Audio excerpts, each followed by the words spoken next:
The parsha began with Moshe Rabbeinu davening to Hashem, Vaetchanan al Hashem, davening to enter Eretz Yisrael after he was punished and told he can't enter Eretz Yisrael. And we mentioned by Rishon that he davened 515 tefillas, the gematria Vaetchanan. He davened over and over and over again. And Hashem said, Al Tosef, don't continue, you're not allowed to enter Eretz Yisrael. We're all taught that davening is so powerful and davening is so meaningful. And no prayer goes unanswered. So what happened to the tefillas of Moshe Rabbeinu? He davened 515 tefillas over and over and over again and said, Al Tosef, don't continue, you can't enter Eretz Yisrael. What happened to those tefillas? Years and years later, we have the story of Purim.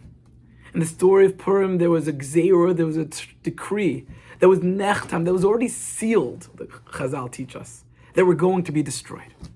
And comes Mordechai and Esther to bring Yeshua, Baruch Hashem. But what happened exactly? So there's a pasuk in Parashat Ches, pasuk Gimel, in the Megillah, a famous pasuk. It's turned into a song. And the pasuk in the surface doesn't make any sense. The pasuk says, Vatosef Esther. Esther continues. Now, if you read the first two psukim in the parak, that's pasuk Gimel, Parashat Ches, Esther wasn't speaking. So what does it mean, Vatosef Esther, Vatadaber lifnei hamelach? Esther continues to speak before the king. She wasn't speaking prior. That word Vatosef is very strange. It seems out of place. Vatadaber lifnei hamelach, she speaks before the king, and we know any time in the Megillah, it doesn't say Melech Achashverosh. Melech is also an allusion to HaKadosh Baruch Hu, the Melech Malchem Lachim. So Esther continues and talks to Hashem, the Melech. And what does she say?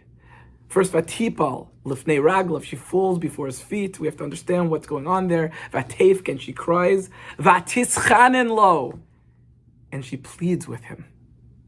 Lavar esras Haman Hagagi, to remove all the bad of Haman. Vatischanen lo. Remember, it's very similar to Eschanan. I heard years ago from a Ephraim Waxman, the most incredible Torah. He says, you know what it means, Vatosef Esther?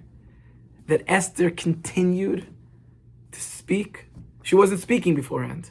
HaKadosh Baruch Hu in our Parashat Vaetchanan, when Moshe Rabbeinu davens Vaetchanan al Hashem, 515 tefillas. And HaKadosh Baruch Hu says, Al Tosef, don't continue. Stop. You're not allowed into Eretz Yisrael. Hashem had his cheshbonos for reasons we could explain another time. HaKadosh Baruch Hu says, don't continue. So what happened to the tefillas? Vatosef Esther.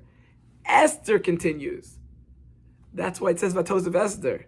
She took those 515 tefillas and she continued them to the 516th, which Hashem told Moshe, if you continue, I would have had to have answered your tefillas, and it wasn't meant to be then. So Esther takes it and davens one more, Vatosef Esther, Vatischanen lo, the same exact language of Eschanan.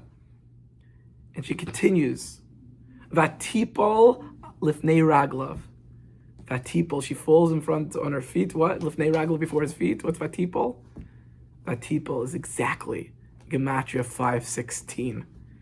Esther davened the 516, an allusion to the 516th tefillah. Vatosef Esther, she continued the 515, and she went to Vatipol to 516. Vatischanen lo, same language of Eschanan. And HaKadosh Baruch Hu answers her tefillas. And HaKadosh Baruch Hu brings Geula and Yeshua to all of Klal Yisrael and saves all of Klal Yisrael that were already had the decree would be destroyed. You know what happened to Moshe Rabbeinu's tefillas? They were saved for years and years later, for his people to save Klal Yisrael, which Esther took. And she took them one next level, Vatosef, and saved Klal Yisrael. No tefillah goes unanswered. We might not always know where it goes. Hashem knows better what's best for us and what's best for Klal Yisrael. We can't stop davening. Believe in the koach of our tefillas. Believe in HaKadosh Baruch Hu listening to our tefillas and bringing about Yeshuas and Refuos and Geulos from all of our Heilige tefillas. Chevra, was a schus to learn together this entire week. I'm just really blown away by this program, by each and every one of you that's learning with Shnayim Yomi and learning Shnayim Mikveh Targum. I know that there are times when it might be difficult, there are days that might be hard, but stick with it. It elevates each day. It elevates your Shabbos Kodesh. It elevates your life. Everyone should have a beautiful Heilige Shabbos Kodesh, full of simcha and full of bracha.